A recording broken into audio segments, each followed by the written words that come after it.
नमस्कार दोस्तों। आज के वीडियो में हम बात करने वाले हैं कुछ ऐसे क्वेश्चन के ऊपर जो कि सीटेट के अंदर पूछे जा चुके हैं और ये सभी क्वेश्चन सीडीपी पे आधारित होने वाले हैं। तो बिना देर किए करते हैं आज का वीडियो स्टार्ट। यहाँ पे आप देख सकते हैं सबसे पहला आज का आपको एक क्वेश्चन दिखाई दे रहा होगा जिस क्वेश्चन में कहा गया है कि एक समस्या सुधारक बच्चा है, अर्थात कोई एक प्रॉब्लम सॉल्विंग चाइल्ड है जो कि विचारों के आधार पे, अर्थात यहाँ पे एक ब्लैंक स्थान है, इसको भरना होगा। तो विचारों के आधार पर कथनों की सच्चाई या संभावना का मूल्यांकन करता है, अर्थात कोई कथन जो है सही है या गलत है, क्या उसकी जो संभावना होती है उसके विषय में वो जो विचार करता है तो उसको कौन सा यहाँ पे तरीका जो है यूज करता है। जैसे कि ऑप्शन ए में कहा गया सौंदर्यपूर्ण, बी में कहा गया अमूर्त, सी में कहा गया तार्किक कहा गया है और डी के अंदर कहा गया सृजनात्मक, अर्थात वो कौन सा तरीका यहाँ पे यूज करता है। तो यहाँ पे करेक्ट ऑप्शन की बात किया जाए तो यहाँ पे जो तार्किक वाला हो जाएगा, अर्थात यहाँ पे आपका लॉजिकल जो ऑप्शन रहेगा वो यहाँ पे करेक्ट हो जाएगा। अब थोड़ा सा डिटेल से बात किया जाए तो समस्या समाधान अर्थात तो प्रॉब्लम सॉल्विंग में जब कोई बच्चा विभिन्न विकल्पों का विश्लेषण करता है, तर्क और कारणों के आधार पर तथ्य की सच्चाई या झूठ के बारे में निर्णय लेता है, तो यह मुख्य रूप से तार्किक विचार की श्रेणी में आता है। तार्किक विचार में बच्चा तथ्यों, साध्यों अर्थात साक्ष्यों और कारण प्रभाव संबंधों की विवेचना कर निष्कर्ष तक पहुंचता है। अर्थात इस प्रकार के जो बच्चे होते हैं, जो तार्किक जिनके अंदर विचार होता है, वो क्या करते हैं कि जो तथ्य होते हैं या साक्ष्य होते हैं या जो भी कारण होते हैं उनकी विवेचना करते हैं और उस निष्कर्ष तक पहुंच जाते हैं। वहीं पे जो सौंदर्य बोध की बात की गई थी, एस्थेटिक थिंकिंग, सुंदरता और कलात्मकता से संबंधित है जो कि मूल्यांकन या सत्यापन से संबंधित नहीं है। वहीं पे एब्स्ट्रैक्ट अर्थात तो अमूर्त जो सोच यहाँ पे दिया गया था जिसमें विचारों को भौतिक प्रतीकों या सीधे अनुभवों के बिना समझना है, लेकिन यहाँ तर्क आधारित जांच की नहीं जाती है। वहीं पे सृजनात्मकता सोच वाले जो बच्चे होते हैं नए विचार, समाधान या मौलिकता पर बल देते हैं। तो यहाँ पे सही उत्तर रहेगा आपका तार्किक विचार, क्योंकि सत्यता और संभावना का विश्लेषण जो है तर्क और औचित्य पर आधारित होता है। अब यहाँ पे बात करते हैं नेक्स्ट क्वेश्चन पे, जो कि यहाँ पे दूसरे नंबर का क्वेश्चन है जिसके अंदर कहा गया है कि जिस दिए गए कार्य को करते समय बच्चे स्वयं आनंद लेते हुए अनुभव प्राप्त करते हैं उसे यहाँ पे डैश डैश कहा जाता है। अर्थात जब किसी बच्चे को कार्य दिया जाता है और वो बच्चे उस कार्य को करते हैं, स्वयं को क्या है आनंद महसूस करते हैं, तो इस प्रकार से उसे क्या कहा जाता है। अर्थात when children derive Joy and experience while doing a given task it is called dash dash, क्या कहलाता है। तो ऑप्शन ए में कहा गया उपभोक्ता प्रकार का कार्य या निर्माणात्मक प्रकार का कार्य या समस्यात्मक प्रकार का कार्य या ड्रिल और अभ्यास। अब देखो यहाँ पे अगर हम बात करें मोटे तौर पे तो यहाँ पे ड्रिल वाला जो अभ्यास अर्थात तो ड्रिल एंड प्रैक्टिस, ये तो रॉन्ग हो जाएगा। सी में समस्या सुधारक, तो यहाँ पे प्रॉब्लम तो सॉल्व कर नहीं हो रहा होगा। निर्माणात्मक यहाँ पे था कंस्ट्रक्टिव टाइप की यहाँ पे जो होती विचार होता है, इसलिए यहाँ पे ऑप्शन आपका बी वाला करेक्ट हो जाएगा, ए भी यहाँ पे इनकरेक्ट हो जाएगा। थोड़ा सा डिटेल से बात किया जाए तो जब बच्चे किसी कार्य को करते समय उसमें सोच, योजना, रचनात्मकता, आनंद और व्यक्तिगत अनुभव प्राप्त करते हैं तो उस कार्य को निर्माणात्मक प्रकार का कार्य कहा जाता है। ऐसी गतिविधियों में बच्चा स्वयं सक्रिय रूप से भाग लेता है, अन्वेषण करता है और अपने विचारों, कल्पनाओं से नए उत्पाद या विचार निर्मित करता है। ऐसे कार्यों में सीखना आत्म प्रेरित होता है और आनंद की अनुभूति भी होती है। उपभोक्ता की अगर बात करें तो उपभोक्ता प्रकार का कार्य अर्थात कंज्यूमर एक्टिविटी में बच्चा केवल तैयार सामग्री का उपभोग करता है। वहीं पे निर्माणात्मक जो दूसरा ऑप्शन था उसमें बच्चा स्वयं नया बनाता है, या समस्यात्मक कार्य में बात करें तो में बच्चा समस्या के हल की कोशिश करता है। और ड्रिल एवं अभ्यास जो होता है में केवल अभ्यास और दोहराव को बल दिया जाता है। तो इसलिए सारे ऑप्शन यहाँ पे गलत रहते हैं, केवल यहाँ पे आपका जो होता है निर्माणात्मक था कंस्ट्रक्टिव एक्टिविटी वाला ही सही रहेगा। अब यहाँ पे बात करते हैं क्वेश्चन नंबर 3 पे, जिसके अंदर कहा गया है कि बहुसंवेदी शिक्षण अधिगम की प्रविधि में अधिगम संवर्धन हेतु दृश्य, श्रव्य, स्पर्श और संवेदनाओं का एक साथ प्रयोग किया जाता है। अर्थात यहाँ पे एक ब्लैंक स्थान दिया गया है, इसको आपको फिल करना होगा। तो बाइलिंगुअल में बात करें तो इन multi sensory teaching learning technique for the learning enhancement visual, auditory और tactile and sensation are use together. अर्थात यहाँ पे आपको ब्लैंक स्थान भरना पड़ेगा। तो यहाँ पे फर्स्ट ऑप्शन ए में कहा गया है कर्णकोट अर्थात वेस्टिबुलर होता है, या बी में कहा गया प्रत्यक्षीकरण अर्थात एक्चुअलाइजेशन होता है, या अवलोकन अर्थात ऑब्जर्वेशन होता है, गतिबोधक अर्थात यहाँ पे काइनेस्थेटिक कहलाता है। देखो यहाँ पे बहुसंवेदी शिक्षण प्रविधि में अधिगम संवर्धन है तो दृश्य, श्रव्य, स्पर्श इस प्रकार की जब चीजें होती हैं तो इसे हम क्या कहते हैं, काइनेस्थेटिक अर्थात गतिबोधक कहा जाता है। तो ऑप्शन यहाँ पे डी वाला इसका करेक्ट रहेगा। थोड़ा सा आगे बात किया जाए तो बहुसंवेदी अर्थात मल्टी सेंसरी शिक्षण अधिगम में मुख्य रूप से 4 प्रकार की संवेदनाओं को मिलाकर पढ़ाया जाता है। कौन कौन सी होती है इसके अंदर संवेदनाएं? नंबर होता दृश्य अर्थात देखना भी होता है, श्रव्य अर्थात सुनना भी होता है, स्पर्श अर्थात छूना भी होता है, और गतिबोधक अर्थात गति से संबंधित होता है। तो गतिबोधक का संबंध शारीरिक गतिविधियों, शरीर की गति और स्पेस की समझ से होता है। जब बच्चे सीखते हुए अपने शरीर का उपयोग करते हैं, साथ में हाथ पैर हिलाते हैं, ऑब्जेक्ट्स को छूते हैं या एक्टिविटी करते हैं तो यह गतिबोधक संवेदना कहलाती है। वहीं पे जो ऑप्शन था जैसे कि कर्ट कोटर संतुलन संबंधी ज्ञान पर बहुसंवेदी अधिगम के मुख्य रूप में प्रायः गतिबोधक की संवेदना शामिल की जाती है, और अन्य विकल्प जैसे कि प्रत्यक्षीकरण, अवलोकन सभी क्या यहाँ पे गलत हो जाएंगे।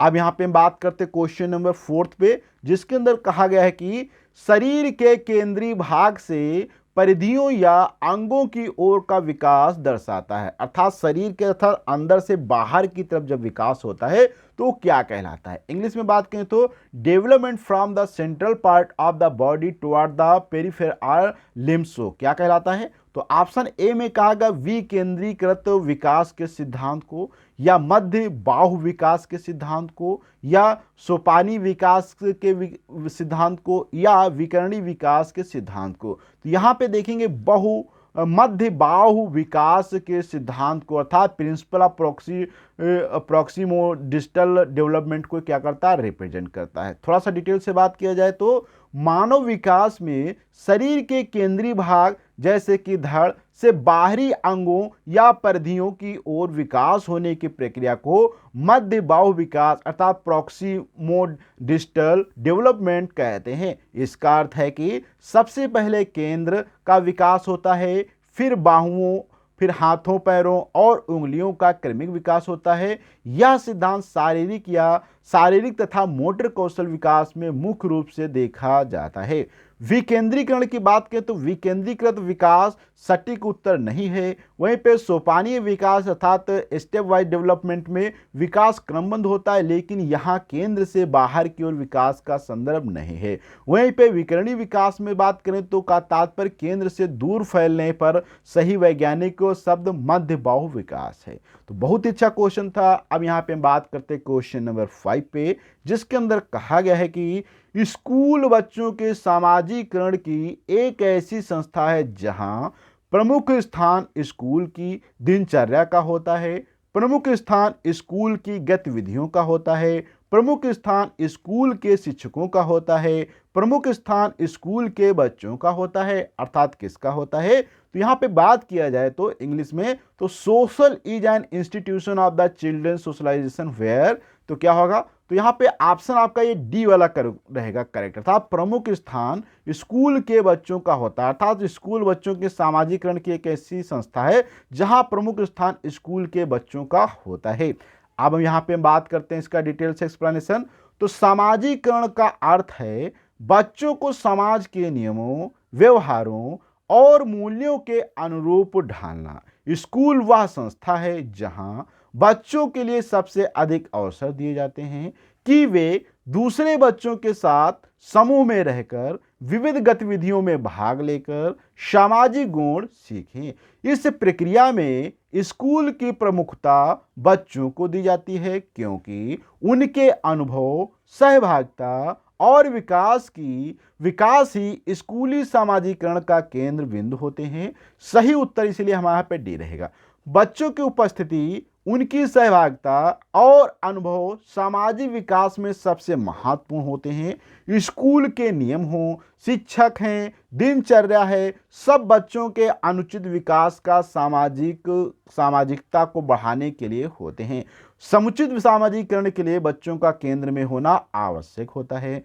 अब यहाँ पे बात करते हैं क्वेश्चन नंबर 6 में, जिसके अंदर कहा गया है कि जब आप एक शिक्षक समूह से जुड़ जाते हैं, अर्थात आप जब एक शिक्षक समूह से जुड़ जाते हैं और अपने समूह के अन्य लोगों की ही तरह पोशाक धारण करने लगते हैं, तो आप प्रदर्शन कर रहे होते हैं। अर्थात आप किस चीज का प्रदर्शन कर रहे होते हैं? तो ऑप्शन ए में कहा गया समूह आज्ञाकारिता का, या ऑप्शन बी में कहा गया समूह निर्देशन अनुपालन का, या सी में कहा गया समूह की अनुरूपता का, या डी में कहा गया समूह की पहचान का। तो यहां पे बात करें तो ऑप्शन इसका जो सी वाला रहेगा करेक्ट रहेगा, अर्थात ग्रुप कन्फर्मिटी का आप जो यहां पे पालन कर रहे होते हैं। अब थोड़ा सा डिटेल से बात किया जाए तो जब आप किसी समूह का हिस्सा बनते हैं और सभी सदस्यों के जैसा व्यवहार, पोशाक, बोलचाल इत्यादि अपना लेते हैं, तो यह समूह की अनुरूपता अर्थात ग्रुप कन्फर्मिटी कहलाता है।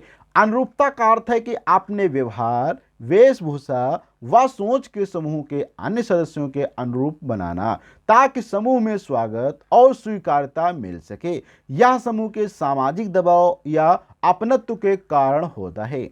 वहीं पे आज्ञाकारिता का तात्पर्य आदेश मानना है, वह यहां नहीं लागू होता। निर्देश अनुपालन का मतलब केवल बताए हुए निर्देशों का पालन करना होता है, जो कि वो भी इनकरेक्ट हो जाता है। पहचान अर्थात आइडेंटिटी समूह के अलग अलग गुणों को दर्शाती है, लेकिन अनुरूपता सबसे सटीक व्यवहार होता है। बहुत अच्छा क्वेश्चन है। जब आप किसी समूह में ज्वाइन होते उसी की तरीके से बनने की कोशिश करते हैं तो उसे हम समूह अनुरूपता कहा जाता है। आप क्वेश्चन बात करते हैं 7 नंबर पे कि किसी वस्तु के स्थायित्व की अवधारणा पियाजे के विकास के यहाँ पे कहा गया कौन सा चरण होगा? तो चरण में प्राप्त होती है। कौन सा चरण में होगी? तो यहाँ पे जैसे कि ए में कहा गया पूर्व परिचालन में, बी में कहा गया मूर्त परिचालन में, सी में कहा गया औपचारिक परिचालन में, डी में संवेदी गामक में कहा गया। अर्थात यहाँ पे pre operational, concrete operational, formal operation या सेंसरी मोटर में। तो यहाँ पे ऑप्शन इसका जो डी वाला बहुत ही अच्छा बैठेगा, जो कि यहाँ पे करेक्ट हो जाएगा। डिटेल से बात किया जाए तो पियाजे के संज्ञानात्मक विकास सिद्धांत के अनुसार वस्तु स्थायित्व अर्थात यह समझ कि कोई वस्तु अपने आप में विद्यमान रहती है, भले ही वह दृष्टि गोचर ना हो, शिशुओं में संवेदी गामक अवस्था के दौरान विकसित होती है। यह चरण जन्म से लगभग 2 वर्ष की आयु तक होता है। इस समय बच्चा अपने इंद्रिय अनुभवों के माध्यम से आसपास की दुनिया को समझना सीखता है और यहीं पर वस्तु के स्थायित्व की अवधारणा भी विकसित होती है। फिर बात करें तो पूर्व परिचालन अर्थात प्री ऑपरेशनल, जो कि 2 से 7 वर्ष तक की अवस्था है, इसमें यह अवधारणा पहले ही आ चुकी होती है। वहीं पे मूर्त परिचालन जो कि 7 से 11 वर्ष है, इसमें बच्चा और जटिल सोच विकसित करता है। वहीं पे औपचारिक परिचालन जो कि 11 वर्ष के बाद तार्किक और सैद्धांतिक सोच के लिए एप्लीकेबल होता है। अब यहाँ पे बात करते हैं क्वेश्चन नंबर 8 पे, जिसके अंदर कहा गया है कि व्यक्तिगत शिक्षा कार्यक्रम की योजना डैश डैश डैश के संदर्भ में बनाई जाती है। अर्थात व्यक्तिगत शिक्षा कार्यक्रम योजना जो होती है वो किसके संदर्भ में बनाई जाती है? तो ऑप्शन ए में कहा गया बाल केंद्रीय शिक्षा कार्यक्रम, या मुक्त विद्यालय शिक्षा कार्यक्रम, ई अधिगम शिक्षा कार्यक्रम, या डी में विशेष शिक्षा कार्यक्रम। तो ये जो होता है विशेष शिक्षा कार्यक्रम, आपका ऑप्शन यहाँ पे डी वाला करेक्ट हो जाएगा। थोड़ा सा बात किया जाए डिटेल से एक्सप्लेनेशन की तो वैयक्तिक शिक्षा कार्यक्रम अर्थात इंडिविजुअल एजुकेशन प्रोग्राम अर्थात IEP एक ऐसी योजना है जिसका उद्देश्य किसी विशेष छात्र की शैक्षिक योग्यताओं और उद्देश्यों के अनुसार शिक्षा प्रदान करना होता है। IEP सामान्य स्कूल कक्षाओं के लिए नहीं बल्कि उन छात्रों के लिए बनता है जिन्हें विशिष्ट सहायता, संसाधन या संशोधित पाठ्यक्रम की आवश्यकता होती। कहने का मतलब कुछ ऐसे विद्यार्थी होते हैं जिनको कुछ अलग से उनको सिखाने की जरूरत पड़ जाती है, इसलिए इस प्रकार का आईपी अर्थात इंडिविजुअल एजुकेशन प्रोग्राम लागू किया जाता है। यह अक्सर उन छात्रों के लिए लागू होता है जिन्हें विकलांगता या सीखने में अक्षम या विशेष आवश्यकताएं होती हैं। इसलिए वैयक्तिक शिक्षा कार्यक्रम की योजना विशेष शिक्षा कार्यक्रम के संदर्भ में ही बनाई जाती है, जिससे छात्र की व्यक्तिगत शैक्षिक जरूरतों को पूरा किया जा सके। अब यहां पे बात करते हैं क्वेश्चन नंबर 9 में, जिसके अंदर कहा गया है कि डैश डैश डैश महीनों की आयु के बीच अर्थात महीनों की आयु के बीच अधिकतर बच्चे शब्दों को मिलाकर छोटे छोटे वाक्यों में बोलना शुरू कर देते हैं। तो कौन सी एज होती है? 18 से 24, 24 से 30, 30 से 36 या 12 से 18। ऑप्शन यहां पे आपका रहेगा केवल और केवल करेक्ट यहां पे ए, 18 से 24 वाला यहां पे करेक्ट हो जाएगा। थोड़ा सा यहां पे डिटेल से बात किया जाए तो विस्तार से समझें तो भाषा के विकास की प्रारंभिक अवस्था में बच्चे पहले अकेले शब्द बोलते हैं और धीरे धीरे छोटे छोटे वाक्यों में बोलना शुरू करते हैं। वैज्ञानिक अध्ययनों के अनुसार आमतौर पर बच्चे 18 से 24 महीनों के बीच, वहां पे वर्ष मैंने कह दिया गलत है, महीनों की बात है, 18 से 24 महीनों के बीच 2 या 3 शब्दों के छोटे वाक्य बनाकर बोलना शुरू कर देते हैं। यह प्रारंभिक वाक्यात्मक भाषा विकास की अवस्था होती है। इससे पहले वे मुख्यतः एकल शब्द जैसे माँ, पानी बोलते हैं, लेकिन 18 से 24 महीने की आयु में उनकी भाषा कौशल में बढ़ोतरी होती है और वे शब्द जोड़कर बात करना शुरू कर देते हैं। और 24 से 30 या 30 से 60 महीनों की उम्र में बच्चों की भाषा और अधिक विकसित हो जाती है, जिसमें वे लंबे और जटिल वाक्य बनाने लगते हैं। अब यहां पे हम आज का जो क्वेश्चन हमारा लास्ट है उस पर बात करते हैं। तो बुद्धि लब्धि या आईक्यू की अवधारणा दी गई थी, अर्थात बुद्धि लब्धि जो है था तो the concept of the intelligence quotient was given by, किसके द्वारा दी गई? ऑप्शन ए में कहा गया है बीने के द्वारा, स्टर्न के द्वारा, टर्मन के द्वारा या गैल्टन के द्वारा।